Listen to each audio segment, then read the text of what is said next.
take that serious, man. They're trying to kill me my whole life, bro. I ain't gonna lie. You gotta show me. Lil Jeff's death is still a hot topic online, and now his killer has a message for Jeff's crew. People are saying that he was trying to be the next King Von. He's not making it easy for them. After Lil Jeff's killer went online and revealed Jeff's final words, his affiliates vowed to take revenge. The situation has only escalated: more drama, more losses. And now people are starting to notice eerie similarities between Lil Jeff and King Von. Some even say Jeff was trying to follow in King Von's footsteps. The deeper you dive into this story, the wilder it gets. And I'm here to break it all down for you. Lil Jeff's final words. If there's one thing Trap City Rob has proven, it's that he's not afraid of anyone. After all, anyone bold enough to empty a clip into the notorious Lil Jeff isn't someone to be taken lightly. Now, with Jeff's crew out for revenge, Trap City Rob has a message for them. People have been trying to kill him his whole life, and none have succeeded. You don't be getting death threats. That's why I was asking. If you ain't get a chance to even ask that. I don't take that serious, man. They're trying to kill me my whole life, bro. I ain't gonna lie. You gotta show me for real. Trap City Rob isn't just talking. On June 8, 2024, cameras captured a shocking series of events that proved his enemies would have a hard time catching him off guard. In the early hours of June 9th, news broke about a fatal shooting in Chicago. Reports confirmed that a male victim had been shot and killed in the city. Not long after, it was revealed that the victim was none other than Chicago rapper Bloodhound Lil Jeff. Soon, CCTV footage of the incident surfaced online, showing a minute-by-minute breakdown of what went down. The footage, recorded from the 6600 block of S. Rhodes Avenue, showed a group of people near a house and several parked cars. Among them were Lil Jeff's crew, one inside a black car, another in red, later identified as Q50, and someone wearing a white hoodie. Meanwhile, a man in yellow shorts was seen trying to get into a car. That's when Lil Jeff spotted him. As seen in the footage, Jeff immediately jumped out of the black car and took off after the man in yellow shorts. However, his figure quickly disappeared behind a large pillar. Jeff's crew didn't follow him. Instead, they turned their attention to a gray car and opened fire. Lil Jeff managed to shoot the man in yellow shorts once in the chest, but before he could land another hit, two other shooters suddenly emerged from an alley and fired back. Jeff was struck, his body sent flying onto the ground at the foot of a porch. As he lay there, the shooters made sure he wasn't getting back up. Reports say they emptied an entire magazine into him at close range. Q50 and another shooter fired back, but it was too late. Jeff was gone. His crew, realizing there was nothing more they could do, jumped into their car and sped off, leaving him behind in a pool of blood.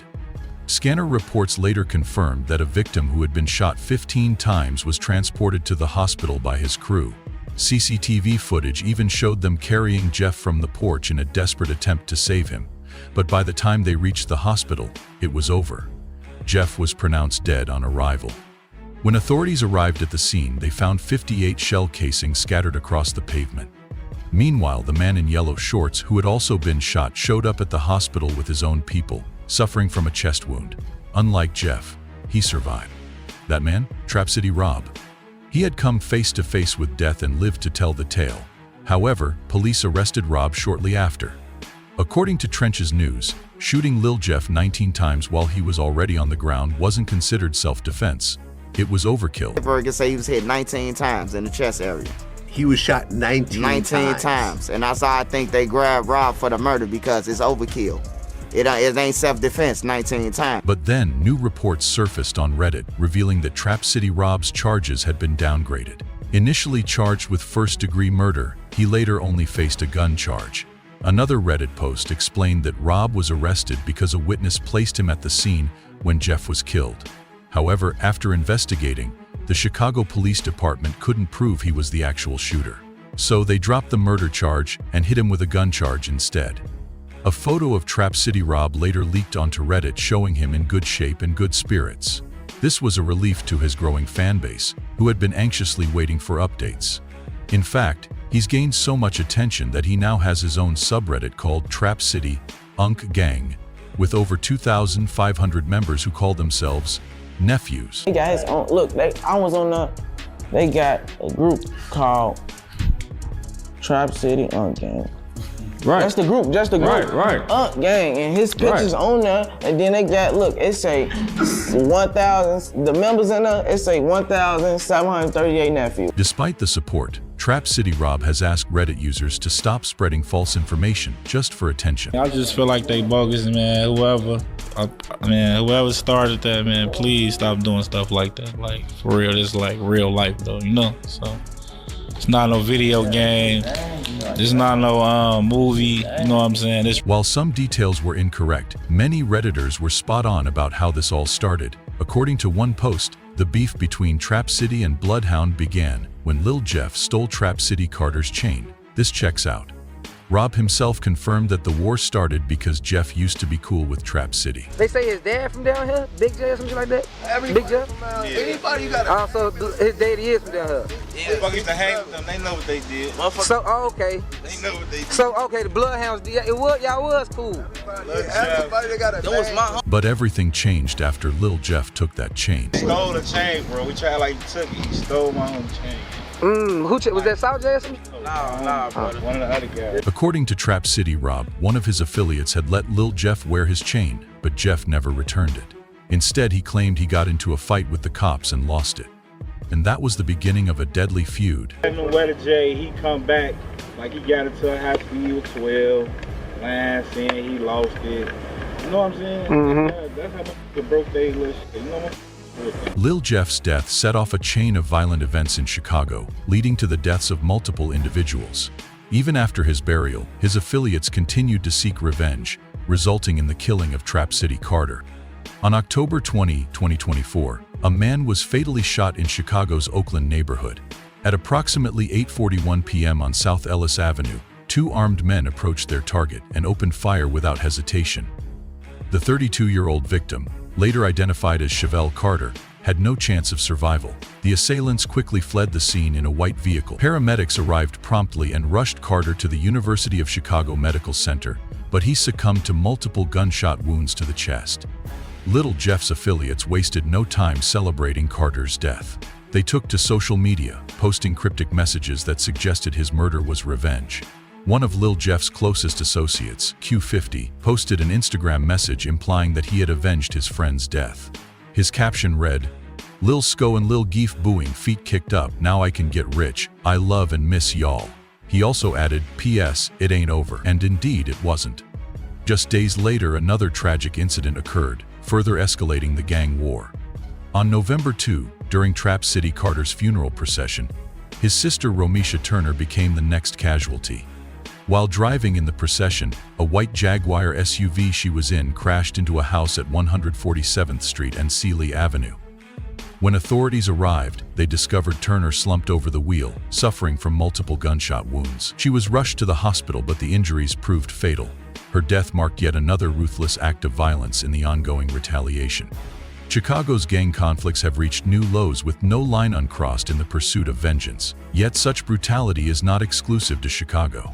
A similar tragic event unfolded in Memphis on January 13, 2024. Big Juke, a key figure in Yo Gotti's CMG label, attended the funeral of his uncle, Eric Boven, a former Memphis cocaine kingpin. Hours before the ceremony, Juke posted an ominous message on Instagram, warning of deception and betrayal. The funeral was held at Perone's Restaurant and Event Center on Winchester Road.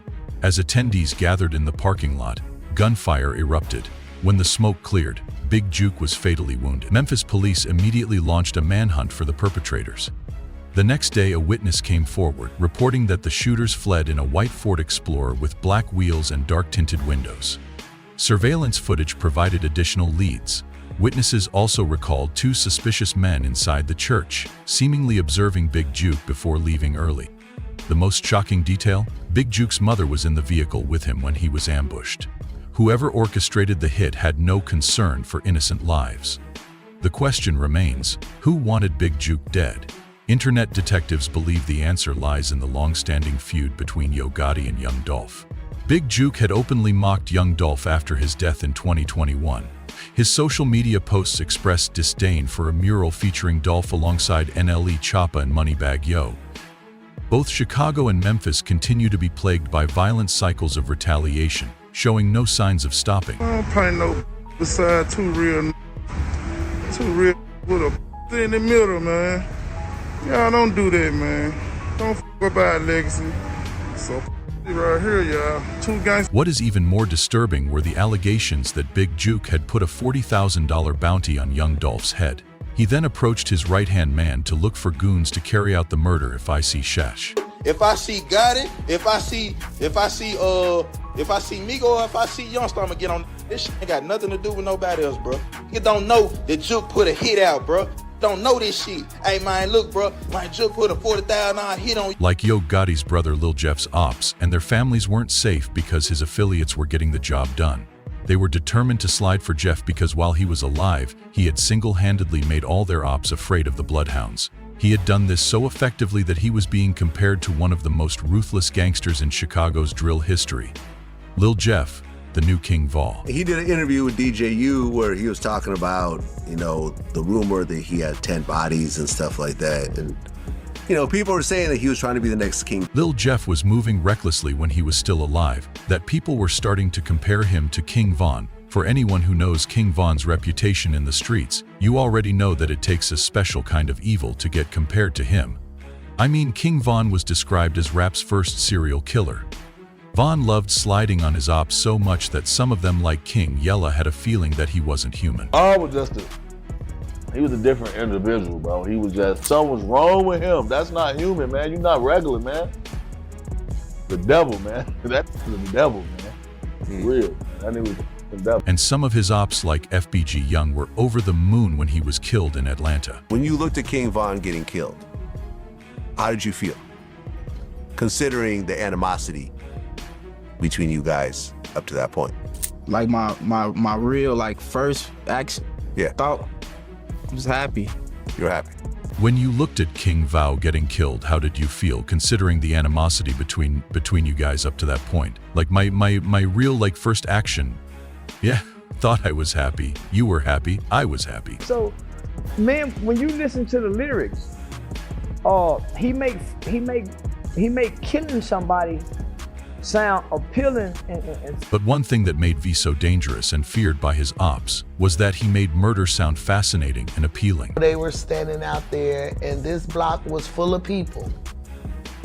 And the story that I'm hearing was a car pulled up and asked for Duck. Like, yo, Duck out here. And everybody looking like, who is you? They didn't recognize who was in the car. Surprisingly, Lil Jeff was kind of taking after King Von from putting out violent music about murdering his ops, trolling dead rivals, and even killing female gangsters.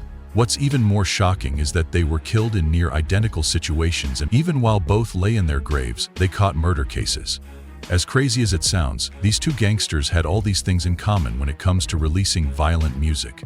V was a master. He dissed his dead ops every chance he got. FBG. Duck was shot and killed on the 4th of August. 2021 month later, King Von released the track GTA dissing FBG Duck. In the track Von Waps he made a disc, and now he a toast. And it happened fast. We need to toast. It turns out FBG Duck was killed for dissing T-Roy, King Von's best friend, in the track Exposing Me remix. FBG Duck RS T-Roy ain't get shot inside his head, but he ain't make it though. They got so many dead B, I don't know who to smoke. FBG Duck's murder was caught on. The details were horrifying. CCTV footage showed a black car stop in front of a store, and armed men jump out and immediately start letting off hots. As Duck tries to escape in vain, they then jump back in the black vehicle, and a gray Chrysler, which was also involved in the crime, sped away, leaving Duck to die.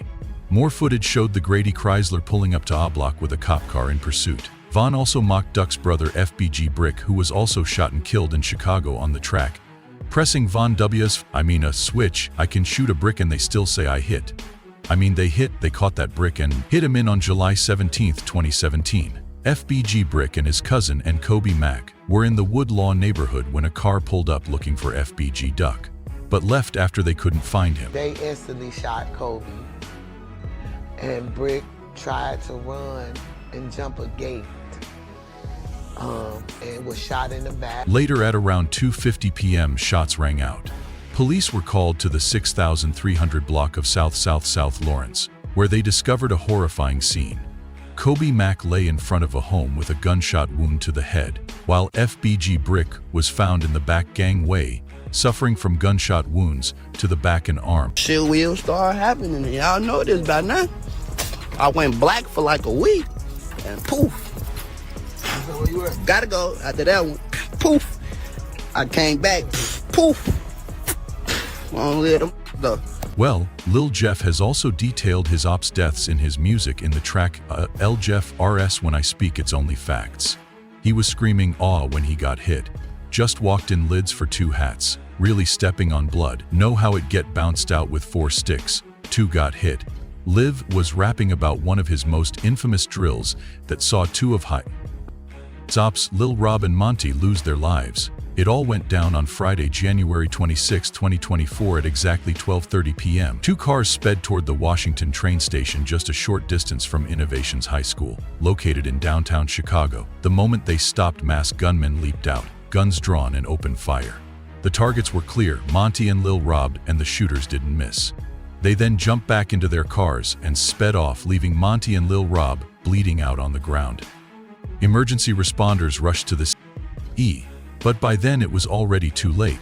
Monty and Lil Rob were transported to Northwestern Memorial Hospital, where the teens were pronounced dead on arrival, high above the street. A witness standing on the train platform had captured the entire aftermath on camera, a graphic video of 2 young lives slipping away, which would later be shared online and go viral. In the video, one of the dying teens' last groans of pain can be heard, which Lil Jeff used as a title in his track, Ah. But he didn't stop there, because he went on to mock their deaths on social media, and chance he got. Lil Jeff and King Von shared a number of striking similarities, one of the most notable being the alleged killings of female gangsters. For King Von it was Key, while for Lil Jeff it was 25-year-old D Money. The tragic events unfolded in the early hours of November 1, 2023. Lil Deuce and D Money were sitting in their parked car on the 8300 block of South Dorchester Avenue when gunfire erupted. According to an eyewitness, 2 individuals crept up on the vehicle and opened fire before disappearing into the night. The attack was swift and precise. Lil Deuce was struck multiple times in the chest and rushed to the University of Chicago Medical Center, where he was pronounced dead on arrival. D Money suffered a gunshot wound to the torso and was also transported to the same hospital, where she later succumbed to her injuries. Lil Jeff quickly became the prime suspect. Known for his addiction to internet clout, he couldn't resist fueling speculation. Shortly after the news broke, he posted cryptic hat emojis on social media, symbols often associated with body counts. One of the hats appeared to resemble a woman's, leading many to believe it represented D Money. D Money was deeply involved in the streets and was rumored to be a formidable shooter for her gang. A photo of her with FBGY, a prominent figure in Chicago's drill scene, further cemented her reputation. FBGY was once considered King Von's top rival, and their feud was intense. Von was believed to have been responsible for the death of one of Y's close associates, Gakira Barnes, better known as Key. Key was a feared name in Chicago's gang culture, with multiple alleged bodies to her name. However, on April 11, 2014, she met a violent end. While walking with her brother FBG Bua and another friend on the 6400 block of South Eberhard, a hooded gunman emerged from the shadows and opened fire. Key was struck 9 times, with bullets piercing her mouth, neck, and chest. Despite a desperate attempt to escape, she collapsed on a neighbor's doorstep. Paramedics rushed her to Northwestern Memorial Hospital, but the damage was too severe, and she was pronounced dead. Her brother and friend also sustained injuries, but it was clear that Key was the main target. Initially, police suspected King Von and arrested him based on eyewitness accounts, but due to a lack of concrete evidence, he was released.